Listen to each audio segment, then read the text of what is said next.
বন্ধুদের শুভেচ্ছা জানিয়ে বৃদ্ধ বয়সে কীভাবে বার্ধক্যজনিত সমস্যা থেকে মুক্তি পাবেন তার একটা টিপ দিচ্ছি। এই দেখুন, এটা হচ্ছে মধু। এটা প্রায় আপনি দেখুন, মধুটা নেওয়া হয়েছে 50 গ্রামের উপরে। এর কারণ হচ্ছে কি, এই পুরো মধুটা আমার শরীরে পুরো টেনে নেবে। প্রথমে আপনি নেবেন নাকে, ফলে নাসারন্ধ্রে যে সমস্ত মেমব্রেন বা অন্যান্য জমেছে তা কিন্তু সবেই এতে হবে কি, আপনার শরীরে বার্ধক্যজনিত যে চামড়াগুলো কুঁকচে গেছে এইভাবে মুখে সারা শরীরে মাখবেন। কিন্তু শুধু এটা আমি এখন মুখে মাখছি। আমি ভারতীয় আয়ুর্বেদ শাস্ত্রে পড়েছি, কি বই আমার এই মুহূর্তে মনে নেই, অনেকগুলো বই পড়েছি।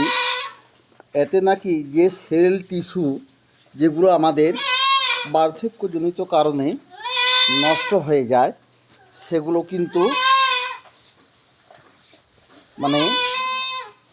মধু ডাইরেক্ট ইনজেক্ট করে সারা শরীরে, কোনো জায়গা মাথাটুকু বাদ দিয়ে, মাথাও আপনার যদি ড্যান্ড্রাফ থাকে আপনি মাখতে পারেন, মাথায় যদি ড্যান্ড্রাফ থাকে আপনি মাখতে পারেন।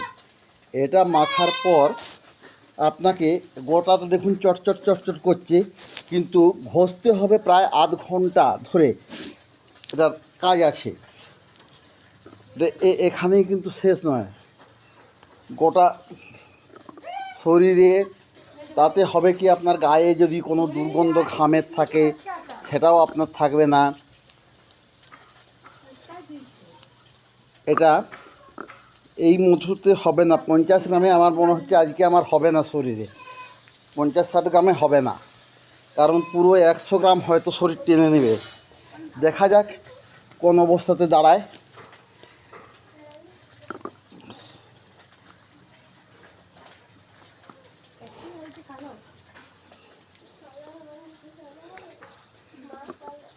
কতটা টানতে পারে মধু শরীর। এরপর এটাকে ঘষতে হবে যথেষ্ট, ঘষলে প্রচণ্ড ঘাম দিবে। শরীরে ঘষার পর এটা প্রচণ্ড ঘাম দিবে। এই মধু মাখার পর শরীরে প্রচণ্ড ঘাম দেবে। হ্যাঁ, দেখুন আমি শরীরটা কিন্তু পুরো আপনারা দেখতে পাচ্ছেন। আমার বয়স কিন্তু 69 বছর। 69 বছর। এই 69 বছরে যেটা চামড়ায় একটা কুচ ধরে যায়, সেটা কিন্তু এখনও হয়নি। আপনাকে বেশি নয়, প্রথম দিকে সপ্তাহে একদিন, তারপর মাসে 2 দিন, দরকার হলে মাসে একবার মাখবেন, তাতেই যথেষ্ট। আর অন্য কোনো প্রসাদ কসমেটিক মাখার প্রয়োজন নেই। এখনও শরীরে কিন্তু ঘামটা আসেনি।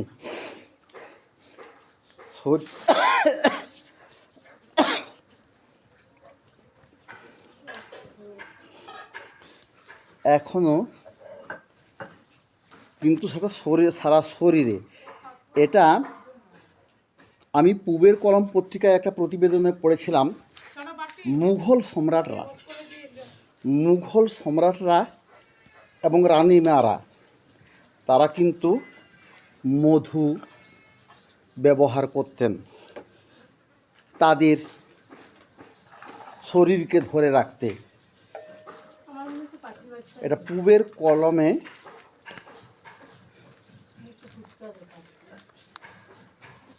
প্রতিবেদন একটা প্রকাশ হয়েছিল। যাই হোক, ঘাড়ে ঘাম দিতে শুরু করেছে, হয়তো শরীরে আর মনে হচ্ছে বেশি প্রয়োজন নেই। আমার যতটুকু ধারণা আর খুব একটা প্রয়োজন নেই। কিন্তু যাদের প্রথম প্রথম তাদের হয়তো বেশি প্রয়োজন হতে পারে।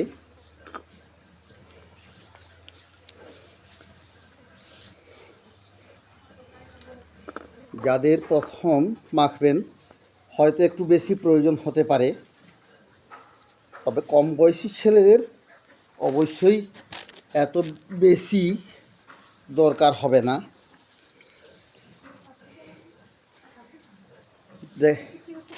দেখা যাক, কারণ লং অনেক সময় লেগে যেতে পারে, এটাকে সম্পূর্ণ প্রসেসিং করতে। যাই হোক, দেখি এখনও ঘামটা সেভাবে বের হচ্ছে না, অর্থাৎ শরীরে যে লোমকূপ, সেই লোমকূপ সম্পূর্ণরূপে ক্লিয়ার হয়ে যাবে।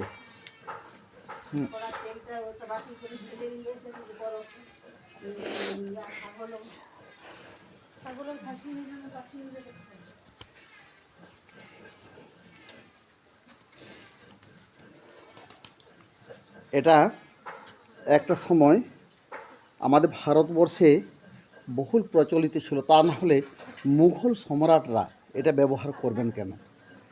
তাই আপনারা কে কে কি আমার বন্ধুরা বলবেন জানি না, কিন্তু বাস্তব এটাই।